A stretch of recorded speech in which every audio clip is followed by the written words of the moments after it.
Hello, CHIPLAY, and hello everyone joining us today.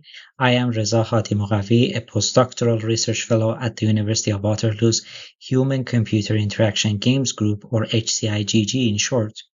Today, I am pleased to present to you our latest paper on exergaming and older adults.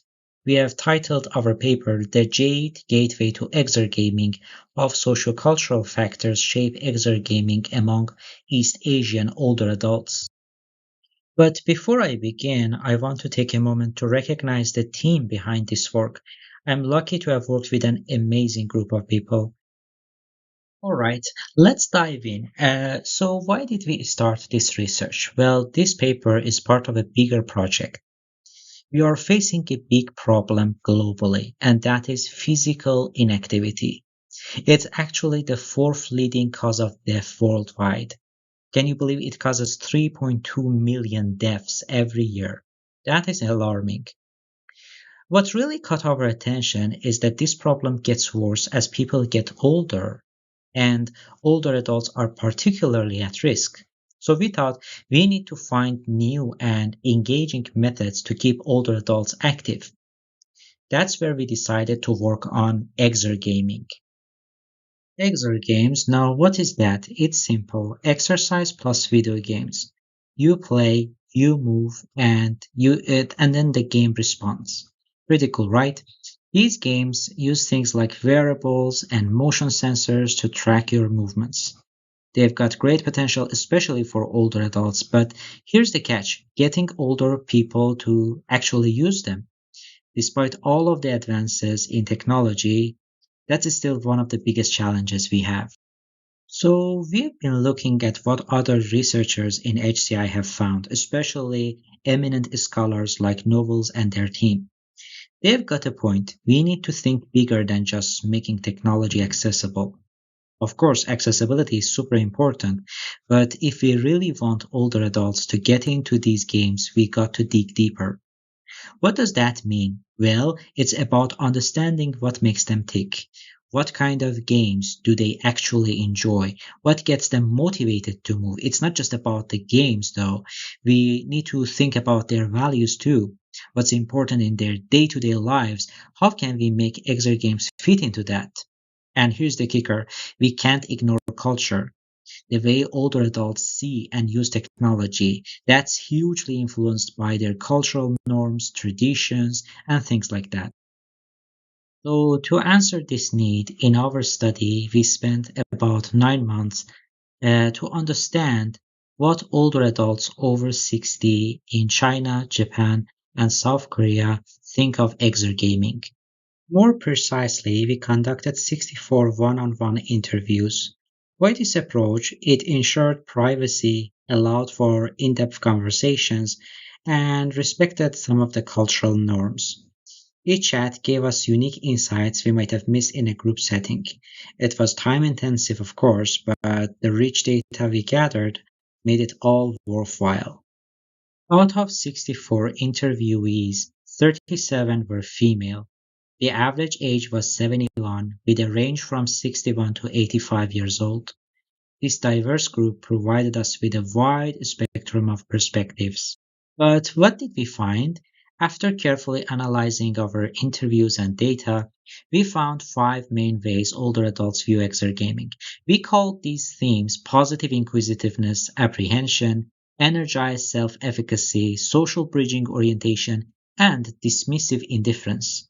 Interestingly, positive inquisitiveness was the most frequently observed theme. Many older adults were curious and open to this new blend of exercise and gaming.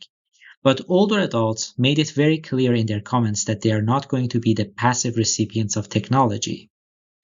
On the flip side, dismissive indifference was the least common theme. Only a few weren't interested at all in exergaming. In between, we saw concerns about safety and technology, excitement about potential physical and mental benefits, and interest in connecting with younger generations. These themes give us a rich picture of the diverse attitudes towards exergaming. There's a lot more to each of these themes, and I encourage you to check out our paper for all the fascinating details. But now, Keep these themes in mind as we move to our next slide. We are about to explore how social-cultural factors play a role in shaping these attitudes, adding another layer to our findings.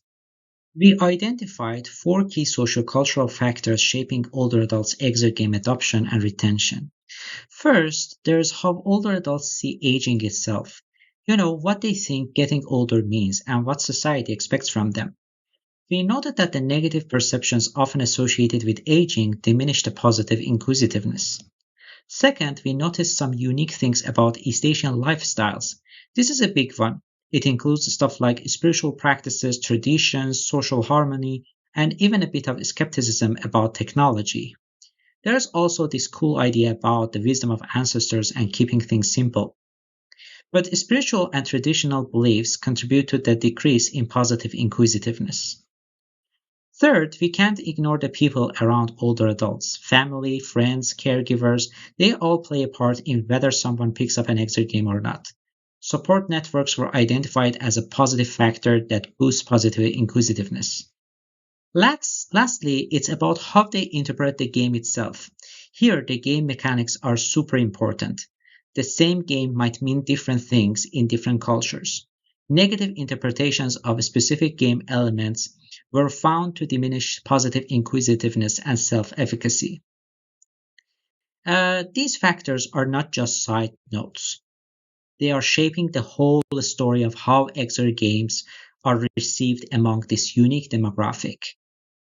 All right, we are at the finish line, but I've got one last thing for you. Based on everything we have learned so far, we have developed 6 design suggestions to make future exergames really resonate with this population. Here they are. Number 1, incorporate cultural heritage. Let's make these games feel familiar for older adults. Number 2, encourage community involvement, but at the same time, respect individual differences. Number 3, balance tradition with modernity.